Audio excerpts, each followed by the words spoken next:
Contento de estar cubriendo algo que vos dijiste recién muy bien, el tema de la visibilidad, del laburo de un montón de gente que está haciendo un esfuerzo para llegar a tener las vacunas, que me parece que estamos todos de acuerdo en que es el gran camino hoy por hoy, ¿no?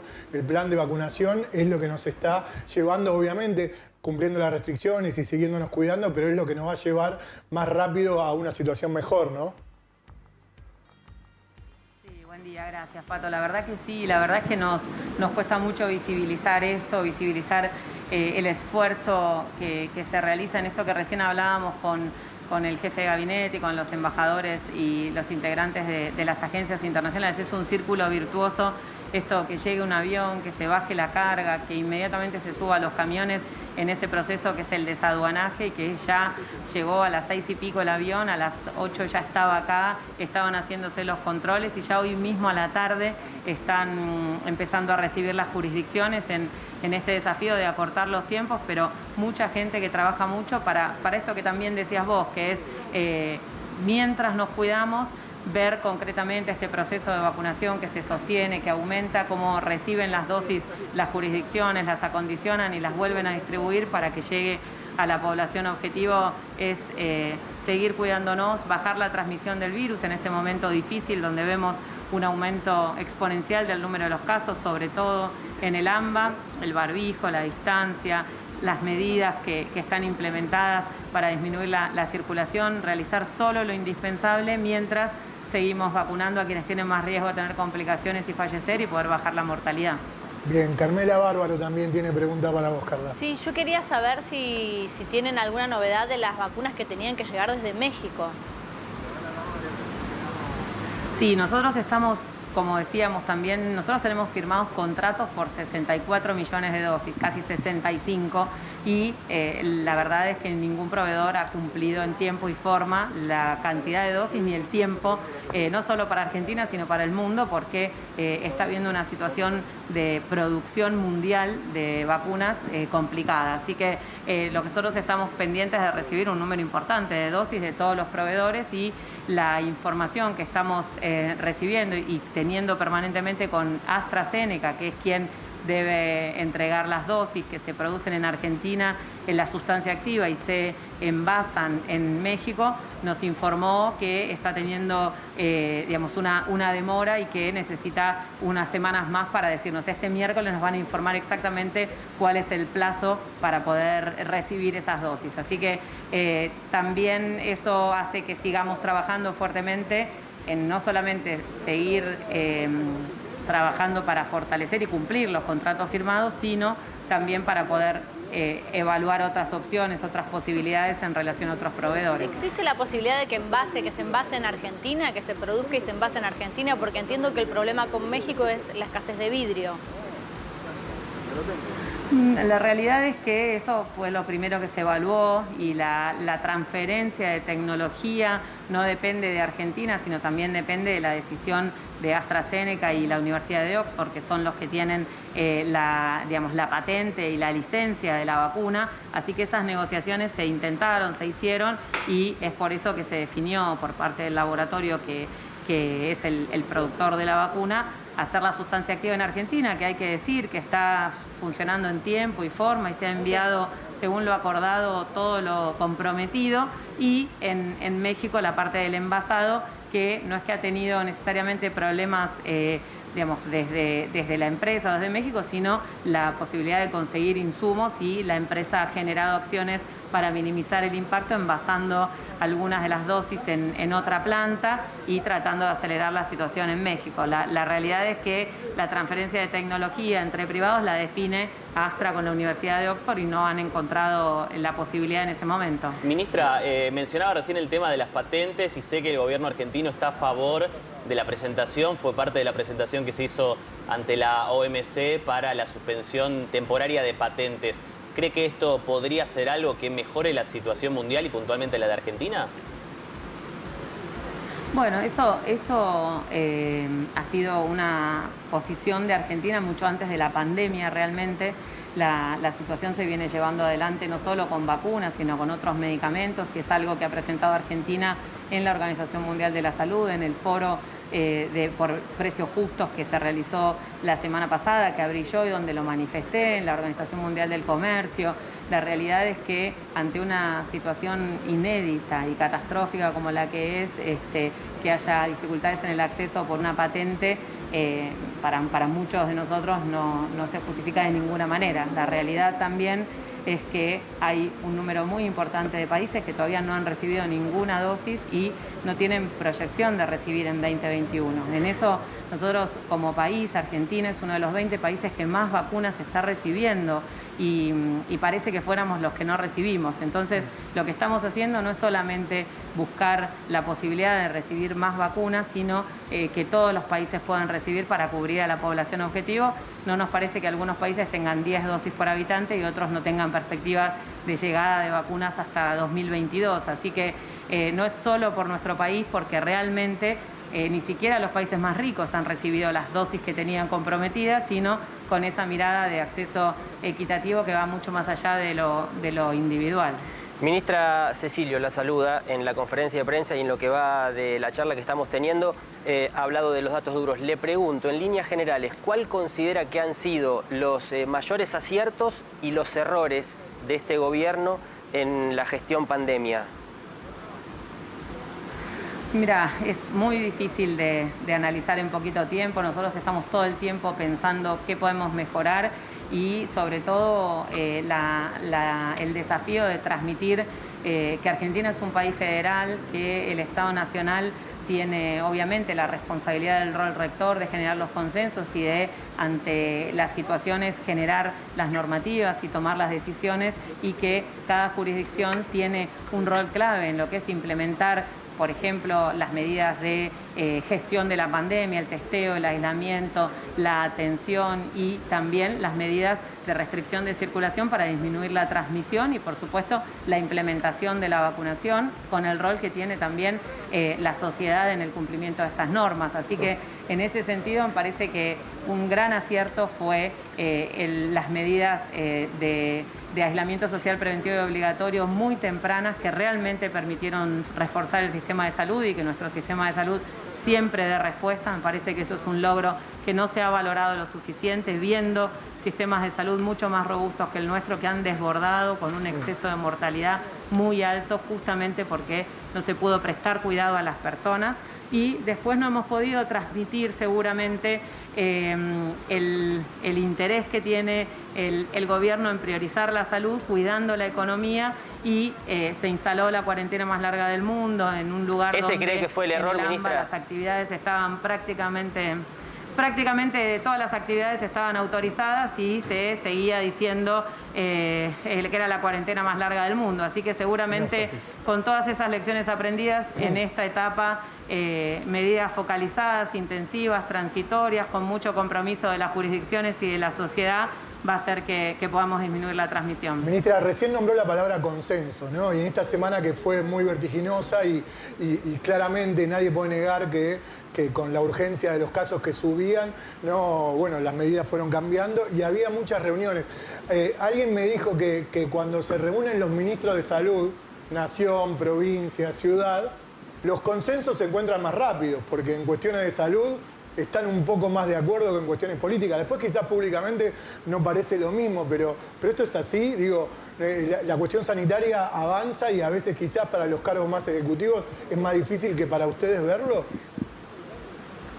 Bueno, ese es el desafío que tenemos, el rol de cada uno. En el caso nuestro, de las autoridades sanitarias, es mirar exactamente eso, los parámetros sanitarios. No hay ninguna duda que está aumentando el número de casos, no hay ninguna duda que la velocidad es exponencial, que es mucho más rápida que en el peor momento del año pasado, y eso es lo que hace que, aunque tengamos un sistema de salud más robusto, tengamos riesgo de desbordar el sistema de salud, aún en AMBA, que es el lugar donde es más robusto el sistema de salud de Argentina, y la única forma de enlentecer, atrasar o de reducir la velocidad de esos contagios es disminuir la transmisión de personas. Y no encontramos ninguna otra forma que no sea esta, digamos, nosotros ni el mundo, disminuir la circulación de personas, que implica que se le pida a la ciudadanía y se genere una norma que es responsabilidad del presidente de la Nación en un país federal para preservar la salud de la población, obviamente agotando el consenso y trabajando en función de seguir fortaleciendo el consenso. No podemos demorar esta medida porque desde el viernes que se implementaron las primeras medidas hasta el miércoles que habló el presidente, los números de casos se aceleraron más todavía. Así que tenemos la obligación de generar medidas oportunas para minimizar esta velocidad. Bueno, hoy tuvimos contacto con un odontólogo argentino que está hace mucho tiempo en Israel, que lo tenemos como el gran ejemplo del plan de vacunación, lo que pasa en Israel. Sin embargo, él al hablar de las claves habló de las restricciones también, no solo las restricciones, digamos, de circulación, sino también, bueno, habló también del cierre de fronteras y otras cosas, pero digo, no es que se basa solo en la vacuna, que es lógico que estemos ¿no? muy metidos en ese tema, pero lo importante también de los otros cuidados. Absolutamente, es contar toda la historia, ¿no es cierto? Es contar la importancia de la vacunación y contar que la vacuna no hace magia inmediatamente, que quienes se vacunaron tienen que seguir cuidándose, no solo porque hasta que, digamos, tienen todavía, hasta que la vacuna haga efecto, esos primeros 14 o 21 días todavía no tienen las defensas, sino que tampoco se sabe el rol de la vacuna en la transmisión para quienes no están vacunados. Así que Israel, que es un ejemplo, ha tenido restricciones muy fuertes durante un tiempo muy largo mientras vacunaba y bueno, eso también hay que contarlo. Sí. ¿Cómo se está implementando el sistema de vacunación para aquellos que empezaron a recibir su segunda dosis? Porque nosotros habíamos entendido, o en principio, que se iba a priorizar que la mayor cantidad de gente tuviera al menos una dosis. Y surgieron algunos datos de personas que ya empiezan a recibir su segunda dosis.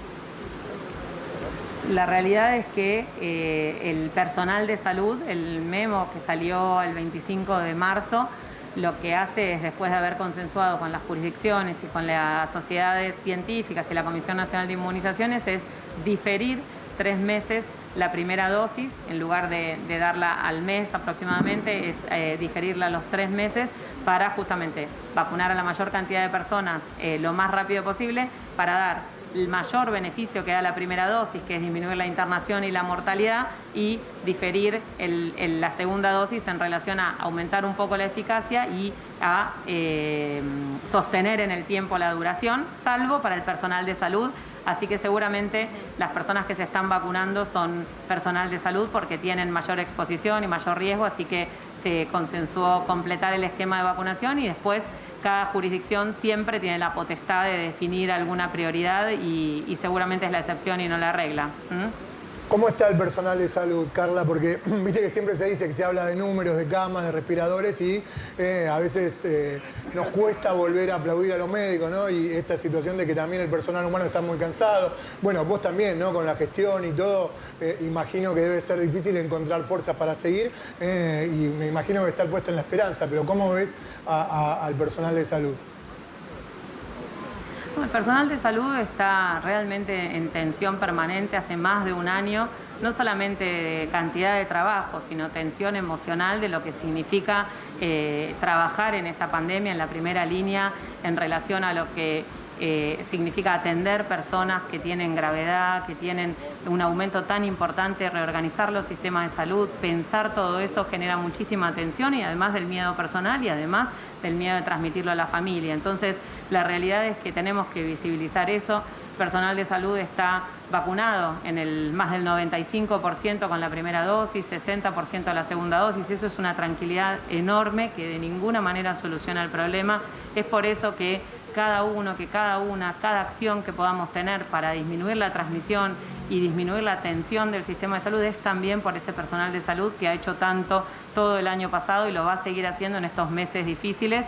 Y déjame decirte también que el presidente hoy tuiteó, me lo mandó y yo lo compartí con todas las sociedades científicas en las que tengo contacto, esta aclaración de lo que se ha querido imponer en relación a que haya dicho algo en relación al equipo de salud, solo reconocimiento y agradecimiento del presidente para el equipo de salud, y lo aclaró todas las veces que lo tuvo que aclarar y hoy en Twitter, así que me parece importante también mencionarlo. Fue mal interpretada la palabra relajamiento, ¿no? Me parece que que por dijo ahí, del ¿no? sistema, no dijo del personal de salud. Exactamente.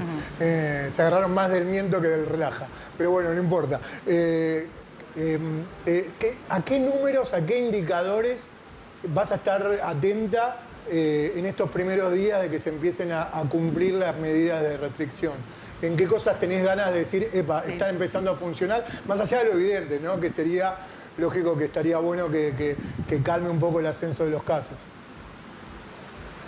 Es importantísima la pregunta porque no estamos esperando que bajen los casos y seguramente tendremos un registro más importante de personas fallecidas porque las personas que se están enfermando ahora se van a complicar y si fallecen va a suceder en un par de semanas. Entonces, lo que estamos buscando con estas medidas es disminuir la velocidad de los contagios, disminuir la pendiente de la curva, ese aumento exponencial que es lo que pone en peligro la respuesta del sistema de salud. Así que lo que necesitamos es ver que se enlentecen, que se ralentiza el número de contagios y que se empiezan a ver menos ingresos en las terapias intensivas. Ese es el objetivo que vamos a ir viendo y analizando con todas las jurisdicciones y en especial en AMBA. Y por fuera de los números sanitarios, ¿qué te preocupa? ¿Te fijás los números de circulación? ¿Te fijás, digo, porque en algún lugar vos más o menos debes tener como tu estudio de por dónde pueden ir bajando, claro, el transporte, de por dónde pueden ir aplacando los contagios? No, a mí me parece que el desafío más grande es que podamos entender entre todos, entre todas, esta importancia del rol individual que tiene impacto en lo colectivo, ¿no es cierto? Las medidas están tomadas, el presidente lo ha decidido, ha dicho que no está especulando, que quiere tomar las medidas necesarias para digamos, atrasar el número de casos y necesitamos que las jurisdicciones puedan también empoderarse, controlarlo y hacerlo cumplir y que la población lo pueda tomar como propio también, empoderarse de eso, estos 10 días, intensificar las medidas, intensificar el cumplimiento de las medidas y poder en 10 días verlo. No es que se va a beneficiar un partido político o un gobierno, sino el país y la salud de la sociedad. Bien, esperemos, ¿no? La confianza es esa, ¿no? Que funcione y que los tiempos puedan ser cortos. Y sí, ¿no? Porque estos 15 días son importantes por más de que ya se empiece a discutir si van a ser 15 o más, digo, pero está claro que el corte era necesario, ¿no? Sin lugar a dudas, la verdad es que, de vuelta, lo que nosotros miramos es el crecimiento exponencial de la curva de contagios. Eso se va a traducir en internaciones en terapia intensiva y en muertes en unas semanas y necesitamos disminuir esa velocidad para cumplir nuestro primer objetivo, que es que el sistema de salud dé respuesta y, por supuesto, después, como siempre, tratar de que haya la menor cantidad de personas que tienen complicaciones y muertes. Cuanto más bajemos esa circulación, aunque el sistema de salud de respuesta, vamos a tener menos complicaciones y menos fallecimientos. Y me tengo que ir porque me van a matar. Sí, bueno, perdón. Te dije al principio que está